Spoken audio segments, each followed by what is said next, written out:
এখন এক তো মানুষের অভাব, মেশিনও নামতে পারতাছি না, মেশিনও খাটতে পারতাছে না। এখন এই সমস্যা লইয়া আমরা আছি। আমরা ধান আট আনার ধান আমরা আবারও রয়ে গেছি।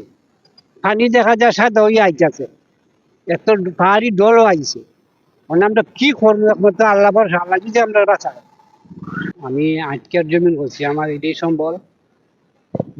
যেখানে আমি ৩ কেয়ার জমিন রয়েছে, তলে দিতেছে গা। এদিকে শ্রমিকের অভাবে, তারপরে এই যে অনেক ধান রয়ে গেছে হাওরে। রাস্তাঘাটে যোগাযোগের লাগি আমরা আনতে পারতাছি না, রাস্তা একবারে নষ্ট হয়ে গেছে গা, গাড়ি চলে না, গাড়ি দাঁড়িয়ে যায় গা। তারপরে আপনার এখানে অনেক মানুষ ধান নষ্ট হয়ে গেছে গা, একটা ধান তোলার মতো না। কিছু মারা দিছে, যেটি ধান বাইরেছে এটিও গেরা আইতেছে, জ্বালা উঠেছে গা। মাঝে খুব একটা হাহাকারের মাঝে পড়ে গেছি যে আমরা। না, আমরা এই ঝড় বৃষ্টির লাগে আমরা একবারে নিঃস্ব হয়ে যেতেছি গা। যে অবস্থা আমরা একবারে নিঃস্ব, আমরা আর বাঁচার পথ নাই। গরু বাছুরি যে কিভাবে ফালমু, দুইলা বন বন জীবন দিতে পারি না। ধান তুলমু, ধানও নষ্ট হইতাছে, বনও নষ্ট হইতাছে শুধু এই বৃষ্টির কারণে। আমরা ধান টান শুকাইতে পারতাছি না, বৃষ্টির জন্য। প্রচুর বৃষ্টি হইতাছে, ওই কারণে আমরা ধান টান কলায় আনছি ঠিক আছে, কিন্তু শুকাইতে পারতাছি না। হ্যাঁ, এরপরে কিছু রইছেও, ওইগুলো আনতে পারতেছি না হাওরে। বৃষ্টির জন্য মানে ডুবে যাইতেছে গা বৃষ্টির। আর পাহাড়ি ডলে তো আরো অবস্থা খুব খারাপ হইতেছে বর্তমানে। খাইতে জমিন খাচ্ছি, মানুষও মিলে না।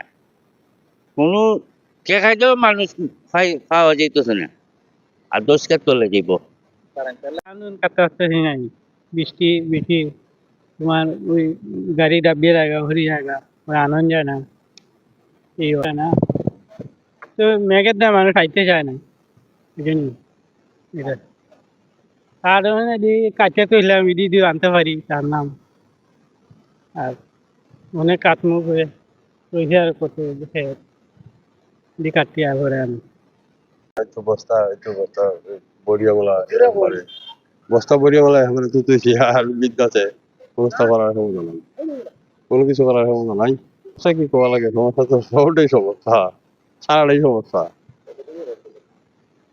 ৮-৯ কেজি ছিলাম, আমার ধান খানি কাটিয়ে লেছি, আমার দামের দাম রয়েছে, শুকাইতে পারছি না, সমস্যা।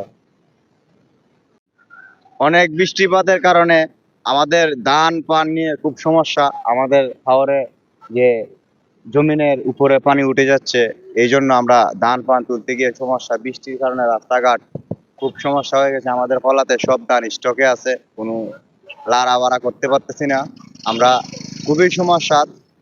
আরো বৃষ্টির উৎপাত বাড়তে আছে, আমরা খুবই সমস্যার মধ্যে রয়েছি আর কি।